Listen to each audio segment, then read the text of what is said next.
Just take a minute. Look around you. There's history being made. Has been. Will be. How can there not? Just something about those blue skies, high banks, and high speed, all coming together in one perfect race. And it'll be here sooner than you think.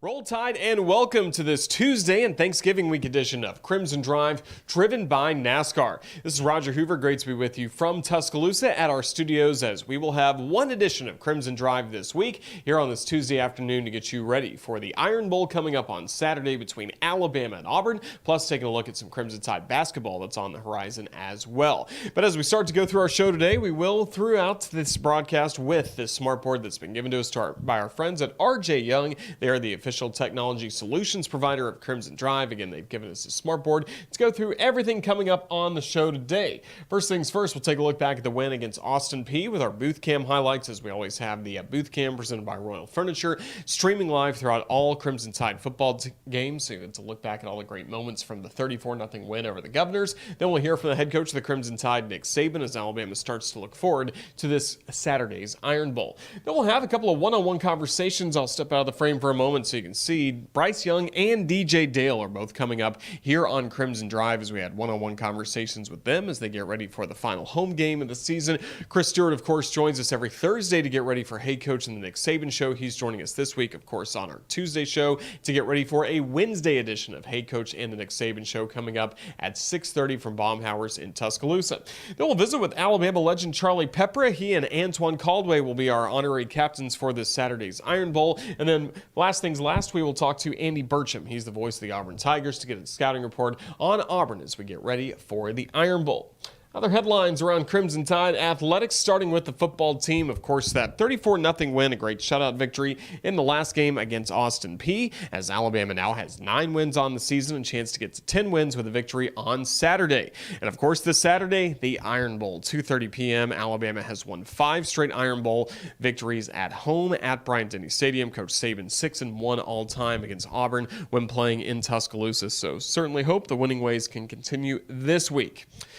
Other headlines, the Alabama soccer team, more winning ways for Wes Hart's team in the second round, a 2-1 victory over Portland. Sunday featured a brace for Felicia Knox as she picked up 2 goals in a 3-1 win over UC Irvine. So the Crimson Tide, based on the strength of the Friday win, that was already the best finish in program history no matter what. Moving on to the third round, and now Alabama is one of 8 teams left standing in the NCAA tournament. And this Friday, a 6 p.m. first kick against Duke. Tickets are available on RolledTide.com. Great crowd support on Friday and Sunday. Certainly want that to continue this week against Duke. No matter what, this will be the final home game for Alabama this season, as if Alabama gets a win against Duke, they'll move on to the College Cup that'll be played in Cary, North Carolina the next week, the Final Four of NCAA soccer. So congratulations to Wes Hart and the Crimson Tide on a historic run. Certainly hope it continues.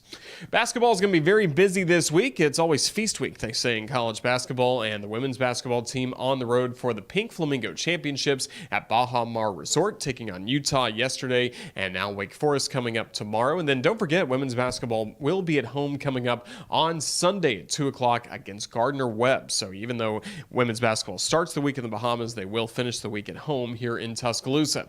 Then the men's basketball team will be busy at the Phil Knight Invitational games on Thanksgiving Thursday against Michigan State, then Friday against either UConn or Oregon. Sunday's game to be determined based on how everything shakes out in the first 2 games for the Crimson Tide. But Alabama enters this week 4-0 on the season. Also, congratulations to Brandon Miller. He has been named the SEC Freshman of the Week. Not the last time we'll be saying that coming up this season.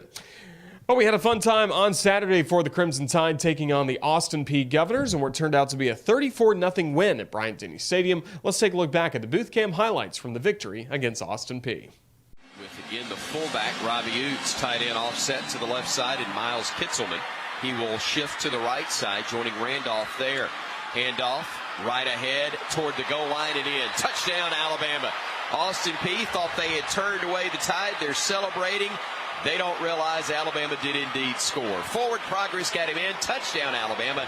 And it's 6-0 Crimson Tide. Looks like they're going to go power right here with the play clock down to 7. They got to hurry.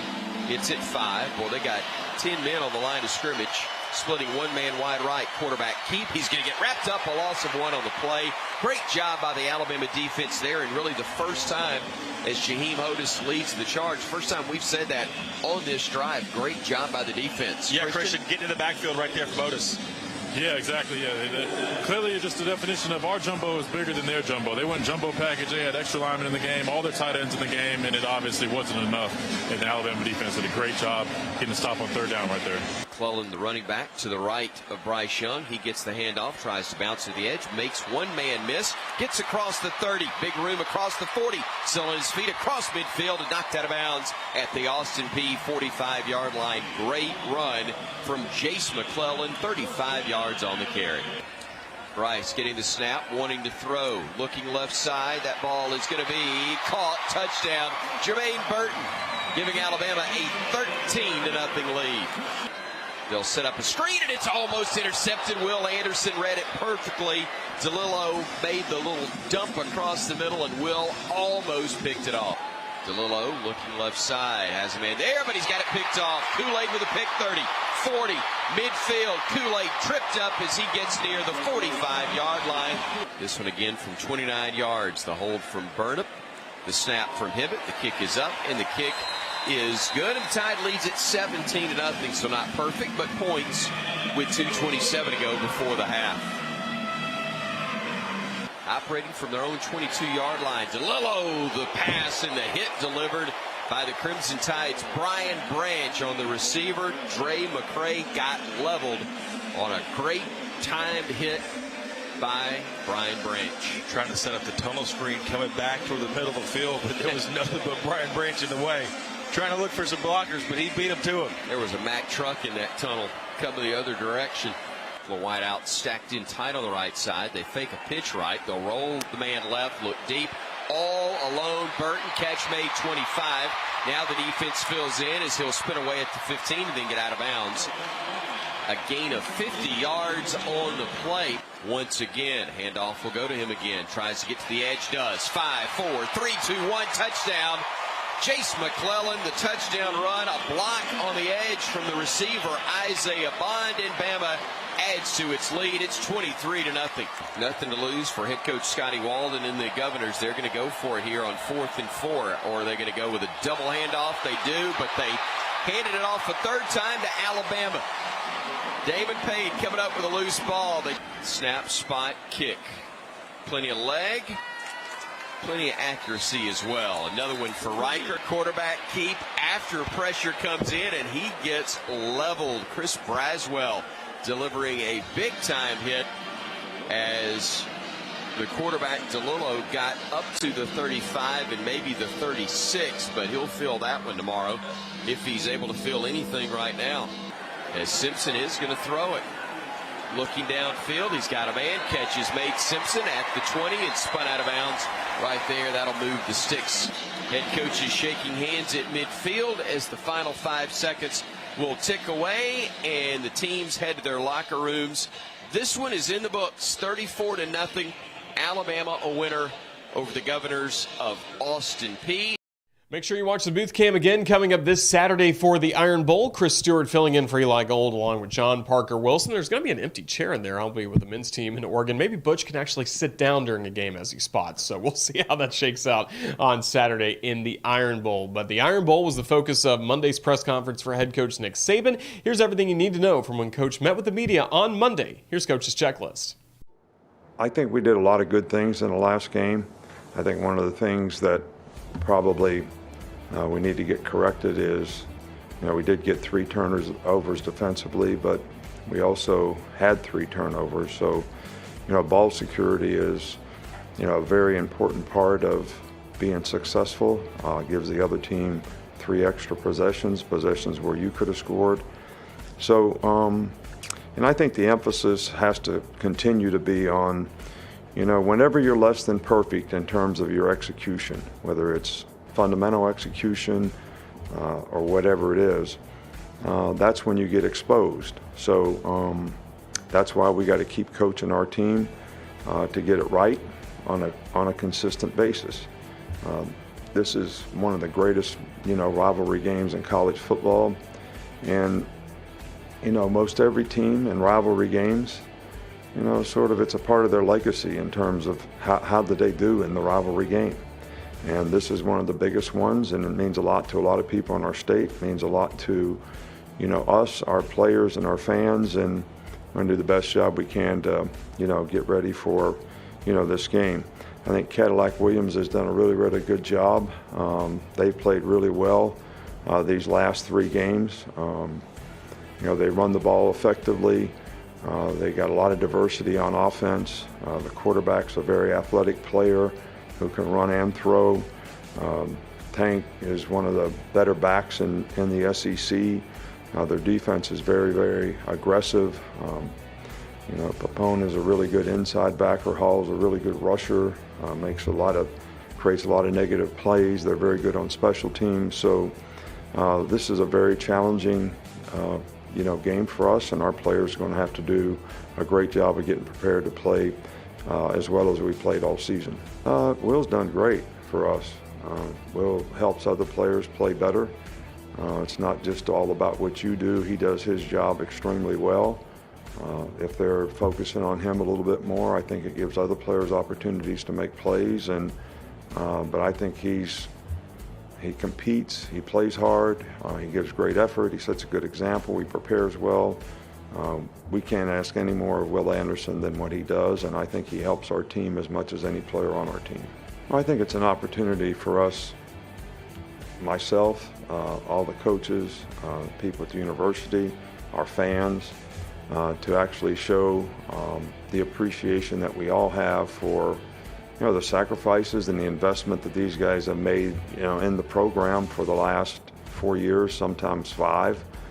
And, some of them get a lot of positive accolades because they play, and they get a lot of positive self-gratification for the positive performance. But there's a lot of them who, are kind of unsung heroes in terms of, they work hard every week and they play their games on Tuesday, Wednesday, and Thursday to help the other guys get prepared for the game and don't get a whole lot of recognition. So it is a great opportunity for those guys to get some positive self-gratification for all their efforts. Experience racing like never before. From the sandy beaches of Daytona to the high banks of one of the most exciting superspeedways on the NASCAR circuit. Don't miss on the 65th running of the Daytona 500 on February 19th, 2023. You can witness history in the making and purchase your tickets today at DaytonaInternationalSuperspeedway.com. Well, throughout the season on Crimson Drive, driven by NASCAR, we've had a great opportunity to speak with Crimson Tide football players in exclusive one-on-one conversations, and this week we're talking with quarterback Bryce Young as well as defensive lineman DJ Dale as they share some thoughts on the Iron Bowl, plus just how special it has been playing at Bryant-Denny Stadium throughout their careers and getting ready for what's coming up this Saturday in the Iron Bowl against Auburn. On the line of scrimmage, DJ, you've had some success here this season. What's led to your success? Really just a lot of hard work on the off season and hard work day to day, and being around a group of guys who push you and work hard as well, and great looks from the offense and the scout team, and all of that played a role in my success. And for you, missed a little bit of time with injury this year. How were you able to work your way back? Who really helped you from the athletic training staff or anybody else to get you back on the field? Really, the entire staff, but I would say Jeremy. He does a great job with everyone. But he's like my go-to guy. He's been my guy since freshman year. So if anything, Nick is hurting or lingering, I'll go straight to him, and he always get me right. So that's my guy. Where have you seen this defensive line take steps forward throughout the season? Really just learning and understanding the defense. Every defense has a puzzle piece, and every player is just a piece to the puzzle. And I feel like as a defensive line, we've grown to understand what is expected of us, and we try to execute that. Obviously, everybody sees the games that Alabama has, but the practices against Alabama's offensive line, how much has that made you better? A lot. A lot of times, practices are harder than the games just because, the way we work and just the system that is set up for us. But they helped us a lot. They give us great looks, and I believe that, we have one of the best, if not the best, offense in the country, and there's no better way to prepare than going against them. So. Now you get ready for the Iron Bowl. Just what have you learned about this rivalry throughout the years? That this is a big game for not just us, but for the entire state. I would say that's the biggest thing that we learned. But it's a game that, you get excited for, but you try not to put it on a pedestal too big to where you don't really, don't try to do too much. Just do what you always done. I think that's the key to this game. And also, you get to be back inside Bryant-Denny Stadium for a final time this season. That get emotional a little bit thinking about that? A little bit emotional. I think I'm the type of guy to where it doesn't really hit until it happens. So right now I'm pretty cool. I'm just trying to enjoy and take in every moment. But I'm pretty sure once we get inside and once the clock says 0, it'll probably hit me then. DJ, thank you for joining us. Roll Tide. Roll Tide. Thank you. Iron Bowl week, how fired up for you for Saturday? Yeah, obviously this is a huge week, huge rivalry. This means a lot to us as a team, as a state. So, this means a lot, and we're working day in and day out to put ourselves in the best situation. What did you learn about this rivalry once you got to Alabama, especially when you've been able to play in these games the last couple of years? Yeah, being from California, it's something I always heard of, always watched. But being in it, being in the state, being a part of the university, just understanding just the gravity of it, how much it means to everyone here, everyone in the building, everyone in the university, how much pride we take in it. And, I've instilled that in myself. So, it means a lot. And, I always watch it from afar. But being a part of it, it's something you can't explain. What are you most proud of when you look back at last year's game, specifically with the last drive you're able to lead downfield to tie the game, then send it into overtime? What are you most proud of from that time? Yeah, just the perseverance that we showed as a team. Again, it's an Iron Bowl. We have a tremendous amount of respect for, for Auburn, and we understand, it's going to take everything. This is a huge rivalry. There's a lot of history. So, games like that, that's what happens. We understand it's going to be a war, so it's going to take everything from us. But, the resiliency we showed, it wasn't always the prettiest, but to be able to grit it out, that was something that we took a lot of pride in. But we learned from the positives and the negatives of last year, and we've turned the page, and it's a whole new year. It doesn't entitle us to anything, so we have to do everything we can throughout the week to put ourselves in the best situation to be successful. How are you feeling physically after the Austin Peay game, and just how's the shoulder progressing as the season's gone along? Yeah, feeling good. We have an amazing training staff here that has me on a regimen ever since things first start, feeling not as well, but I've been getting through it. Everything's been going well. It's been a lot healthier, and again, all that praise goes to the training staff. We have the best training staff in the country, and everyone has been all hands on deck. And just me being down there, them getting me more healthy, I'm super grateful for that. And then it's the final home game at Bryant-Denny Stadium this season. Just how much have you enjoyed calling this place your home over the last few years? It's meant everything. The support that we felt, me individually and us as a team, from the fans, just being in Bryant-Denny, it's something that you can't explain. It's the best environment in college football. And, to be there, to have played so many games there, and this would be the last one for this season, it's really important. Again, and on top of that, it being the Iron Bowl, this means a lot. So we're going to do everything we can to make our fans proud, make this community proud. And, we know it's going to take everything, but we're trying to put the work in now. Bryce, thank you for joining us. Roll Tide. Thank you for having me. Just take a minute. Look around you. There's history being made. Has been, will be. And it'll be here sooner than you think. As we continue on Crimson Drive, driven by NASCAR, one of the staples of our shows all throughout the season has been a one-on-one conversation with Chris Stewart, who's been very busy filling in for Eli Gold, not only calling Alabama football, of course his regular role as the men's basketball and baseball broadcaster here at Alabama, but he is also the fill-in host for Hey Coach and the Nick Saban Show that typically is on Thursday nights. This week with Thanksgiving, we move it up a day to Wednesday at 6:30. It'll be the final time that Coach Saban will be with us at a restaurant in Tuscaloosa. We will have a bowl preview show coming up with him later on in the season, but it's always special. The Wednesday night before the Iron Bowl, Coach Saban meeting with Alabama fans at Mom Howard's Victory Grill to preview it all. Chris Stewart joins us now. Roll Tide, Chris. How's everything going as the Thanksgiving holiday and the Iron Bowl is almost here? Yeah, roll tide to you. Happy Thanksgiving to you. Happy Iron Bowl to you. And my week would be a whole lot busier if you weren't heading out to Portland to take care of basketball for me. So I'm glad at least I don't have to zip cross country and back, and it's in more than good hands with you on the call. Certainly appreciate that. Of course, the men's basketball team, let's just start there for a second, off to a 4-0 start, hit all those three-pointers against Jacksonville State, and no surprise on Monday when Brandon Miller was named the SEC Freshman of the Week. No, he was very deserving of that honor. And look, this team late in the first half, that's a 7, 8, 9 point game. and then Bama hits a bucket just before the half ends to get it to 12, and it's a ball game. But they came out so hot, played such good defense, and that's the thing. This team has played really well defensively in each of its first 4 games. They have been relentless on the glass. If they make shots, forget it, because what they do on the defensive end and what they do in rebounding makes it where they're very tough to beat anyway. And if they do anything from the perimeter, just an extremely dangerous basketball team, as we saw in the second half of that matchup with the Gamecocks. Certainly the case. And now Alabama gets set for the Phil Knight Invitational. Of course, the football team picked up a strong win on Saturday against Austin Peay, but I think everybody has moved on pretty quickly to what's coming up this Saturday with the Iron Bowl and the challenge that Auburn will bring to Bryant-Denny Stadium on Saturday. No, there's no question about that. This is frankly a game where Auburn can be its most dangerous, because this, as we saw last year, this is their season. They're playing obviously with a lot of emotion and intensity in playing for Coach Williams, who understands all too well what this game is about and what it's like as a player. And this is a very dangerous Auburn team that Alabama will be facing. That being said, I think this team's going to get some key pieces back. Played a very workmanlike, if not perfect game by any stretch against Austin Peay. And I think Alabama will be every bit as ready to go for this one. It's senior day.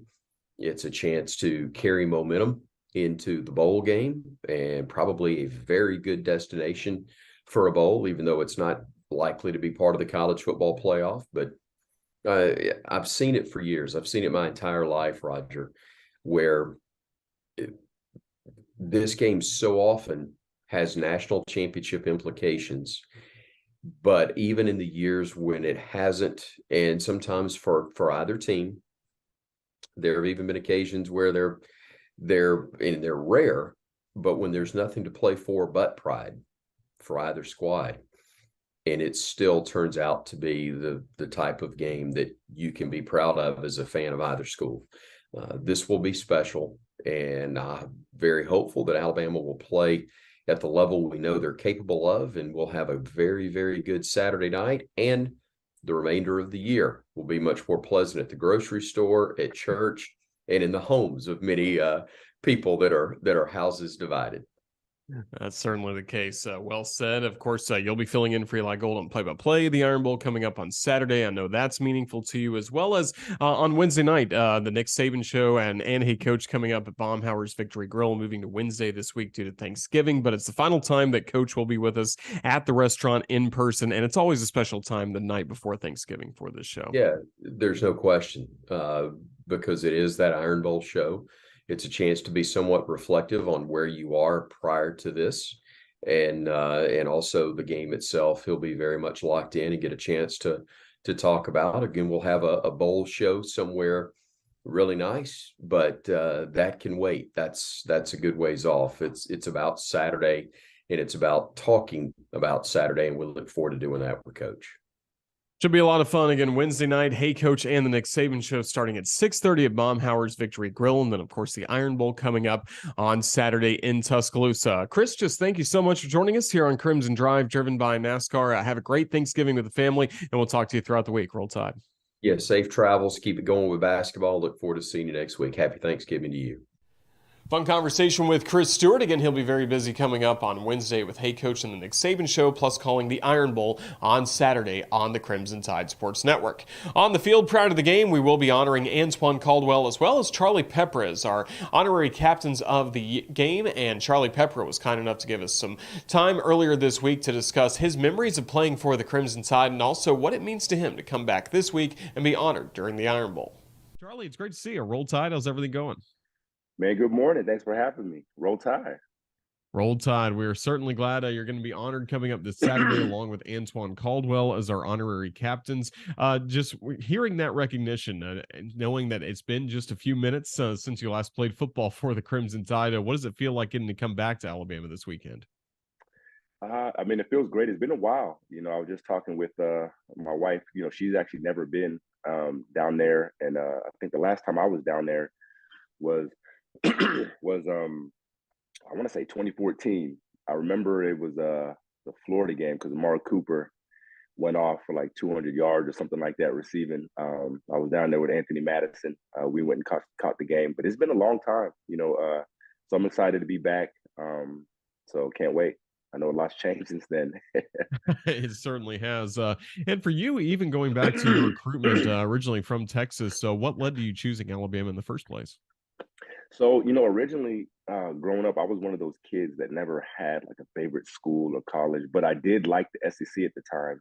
Funny enough, Mississippi State was kind of a school I was wanting to go to because their defense was doing well. They had Pig Prather, Jackie Sherrill, the D coordinator, Fred Smoot, had a lot of guys, that were balling out, and that's what kind of opened me up to the SEC. And Coach Franchione was recruiting me here at TCU. And then when he got the job, he kept recruiting me. I took a visit.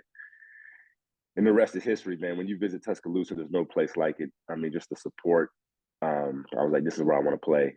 So that was my ticket to play in the SEC, and I took it.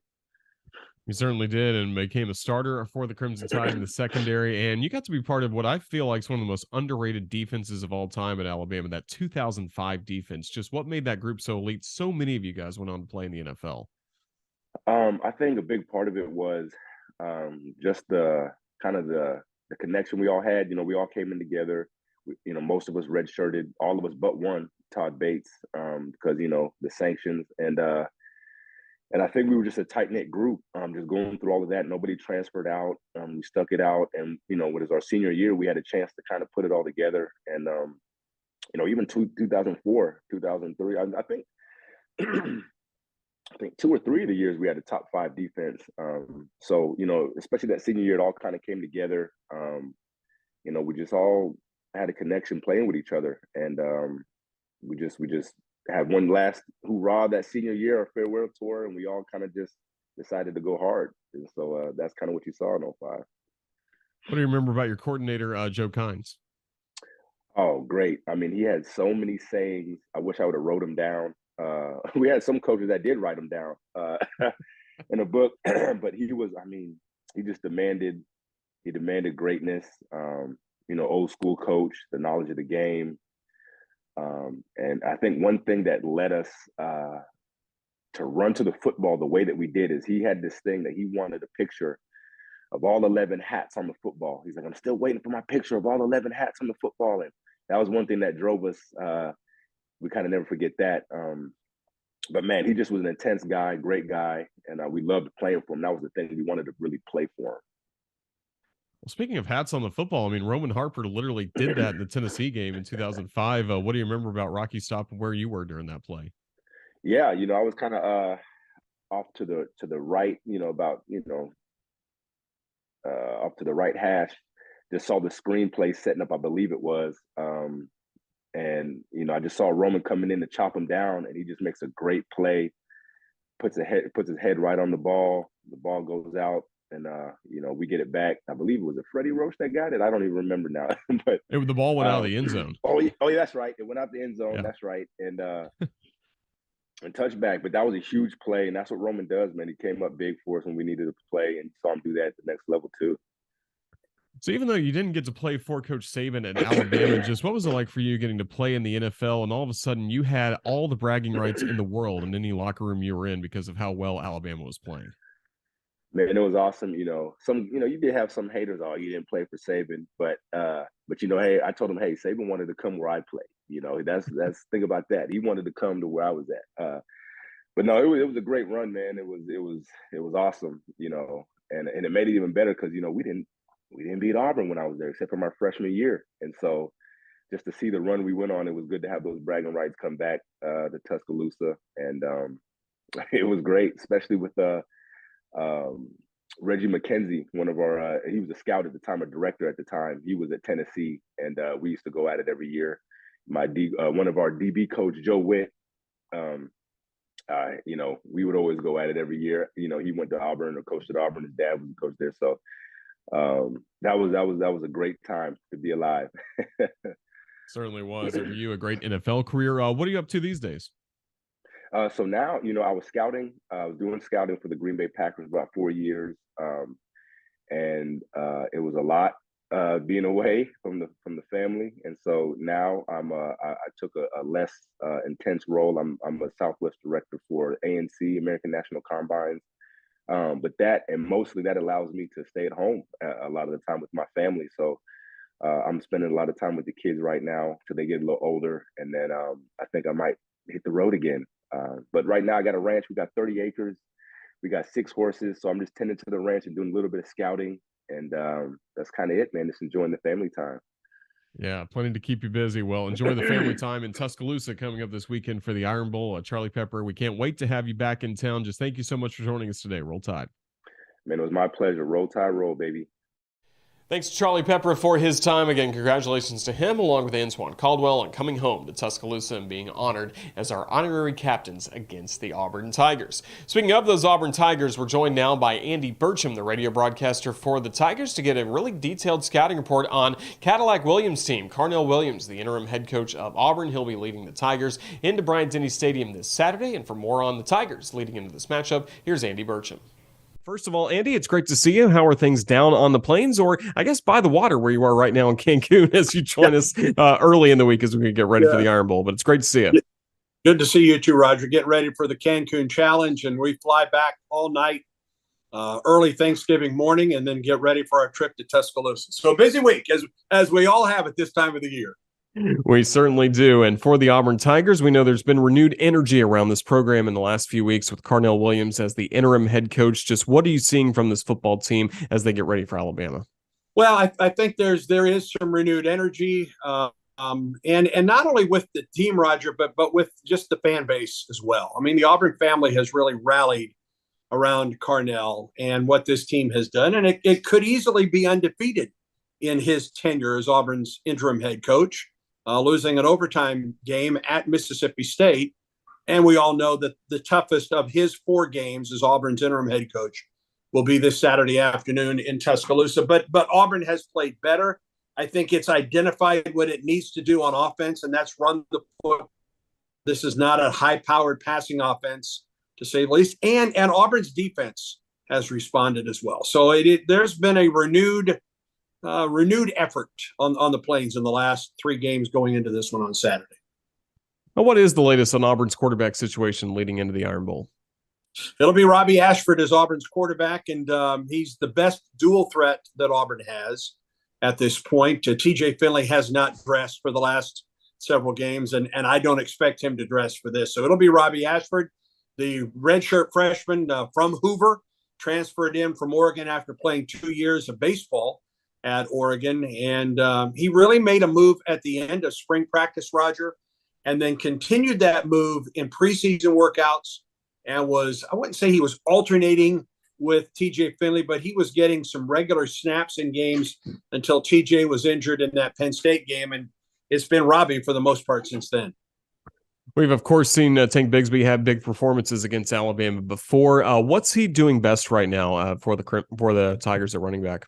Well, it's a 2-headed running back monster right now for Auburn, because both he and Jarquez Hunter have rushed for over 100 yards each in Auburn's last 2 games. And that has – and Tank is a big back with some good speed. Jarquez Hunter is not quite as big, but maybe gives you a little bit of a difference in speed, perhaps a little bit quicker than Tank. But Tank sees the field so very well for Auburn and is likely playing in his last games for the Auburn Tigers. And for Auburn to get bowl eligible right now, Auburn has to win the game Saturday to get that 6th win. And but Tank is the guy right now. And you're right. I mean, he has run well against Alabama in his career. He has done this against big-time defenses, and will need to do it again on Saturday. So let's look at the offensive side of the ball for Auburn. How about the defense? Who are some of the key playmakers that we should know about getting ready for Saturday? Well, I'll give you 3 right off the bat. And Derek Hall is a guy that's going to be playing in the NFL next year. Outstanding edge rusher for Auburn, and one of the true team leaders in athletics at Auburn. You see Derek at all athletic events, big events, small events. It doesn't matter. He is there. He's one of the true team leaders on this team. And when Auburn lost Ekuliota, the other edge rusher, Colby Wooden has really stepped up. And he was primarily a tackle for Auburn. But now he is moving some to the outside as well at defensive end. So he's playing a little bit of both. Owen Pappoe is Auburn's leading tackler right now, Auburn's middle linebacker, and has played healthy this season. And that has made a big, big difference. So that's three guys for Auburn defensively. DJ James in the secondary has started to really assert himself at one of the cover corner spots. He had a pick six last week against Western Kentucky. We're excited to have the Auburn Tigers in town for football coming up this Saturday. But as you mentioned, you're on the road with the men's basketball team right now in Cancun. Before we let you go, Andy, just what can you tell us about the team that Bruce Pearl has this season? It has improved since the first week, and there have been some halves of basketball where Auburn hasn't shot the ball very well, and then they were is Auburn, Texas, and then Keck had a very good second half of basketball, and will need to put two good halves of basketball together in the first game of the Cancun Challenge. Here, Auburn plays Bradley out of the Missouri Valley Conference, a really good team, and then we'll either get Northwestern or Liberty in the second game. And after the Iron Bowl, Auburn comes home, plays the two games here in Cancun. The Tigers play the day after the Iron Bowl and play host to St. Louis University. And that'll be a that may be Auburn's toughest home non-conference game that the Tigers face. Auburn still has big non-conference games coming up against Memphis and Atlanta, and then goes on the West Coast to play at USC and Washington prior to Christmas. Certainly a busy slate for the basketball team and, of course, the football team getting ready for the Iron Bowl on Saturday. Andy, just thank you so much for joining us from Cancun. Safe travels home. Look forward to seeing you at Bryant-Denny Stadium this Saturday. Thank you again. My pleasure, Roger. Have a good day. Take care. Almost time to wrap up this edition of Crimson Drive, driven by NASCAR, and it's time to take a look at a very busy calendar for us here on the Crimson Tide Sports Network, as we always have our Wickles Weekend Update brought to you by Wickles Pickles. They are wickedly delicious. Find out more at WicklesPickles.com. Let's take a look at what's coming up across the Crimson Tide Sports Network over a very busy week. Well, up first, tomorrow will be busy at 10 a.m. Central. It'll be Alabama against Wake Forest in the Pink Flamingo Championships, as the Crimson Tide will round out their time in the Bahamas. For women's basketball, our airtime will be at 9:55, with Gray Robertson filling in for me across the network. Then coming up at 6:30, it's the final edition of Hey Coach and the Nick Saban Show for the regular season, as Chris Stewart fills in for Eli Gold as the host of that show. Can't wait to see Coach Saban at the restaurant. Then on Thanksgiving Thursday, we will have men's basketball. A later tip, of course, Crimson Tide are playing out west in Portland, Oregon, but at 9:30 Central, 8:30 will be our airtime. It will be Alabama against Michigan State. Tom Izzo, the head coach of the Spartans, has always been a mentor to Alabama head coach Nate Oates, going back to coach's time in Detroit as a high school basketball coach, so a really meaningful matchup, and two great basketball teams, Alabama and Michigan State, meeting on Thanksgiving. Then on Friday, we will have the This Week on the Crimson Tide Sports Network podcast, as well as Alabama's second round game in the Phil Knight Invitational against either UConn or Oregon, depending on the results of the games on Thursday. Saturday, of course, means it's time for the Iron Bowl. 2:30 p.m. start time against the Auburn Tigers at Bryant-Denny Stadium. We will go live on the radio starting at 11:30 a.m. So we look forward to the Iron Bowl, and then on Sunday we'll talk about it with the head coach of the Crimson Tide, Nick Saban, with his television show. As I mentioned earlier, women's basketball is back in Tuscaloosa coming up this Sunday with a 2 o'clock tip-off against Gardner-Webb, and then it'll be men's basketball at some point rounding out play in the Phil Knight Invitational, the final game from Portland, Oregon, coming up for Alabama men's basketball. Again, it's a very busy time coming up here on the network, and that is your Wickles Weekend Update. And that's going to wrap up this edition of Crimson Drive, driven by NASCAR. We thank all of you for joining us on Tuesday. We've had Tuesday and Thursday shows all throughout the football season, but this week on Tuesday, ahead of the Thanksgiving holiday, and one programming note as well. Next week, this show will be back, but on Thursdays at 2 p.m. Central. That'll be the new start time, of course, for this edition of Crimson Drive, driven by NASCAR. Thursdays at 2 o'clock across the network. We'll also have Crimson Tide Rewind coming up next Monday night at 6 p.m. as well. So again, a busy time coming up on the network, but we're certainly glad you can make us part of your Thanksgiving week, as Alabama athletics certainly will be busy. Thank you to all the guests we've had today. Starting with Chris Stewart, a great conversation with him, and then Alabama football players Bryce Young and DJ Dale, Charlie Peprah, Andy Burcham as well, giving us some really great content. It's always special. The Iron Bowl week is so meaningful to fans all across this state and across this country. We can't wait for Saturday. Big thank you as well to Ethan Carabin, our video producer, for putting this show together, and for everybody at the Crimson Tide Sports Network. This is Roger Hoover saying thank you for watching. Have a happy Thanksgiving, and roll Tide, everyone.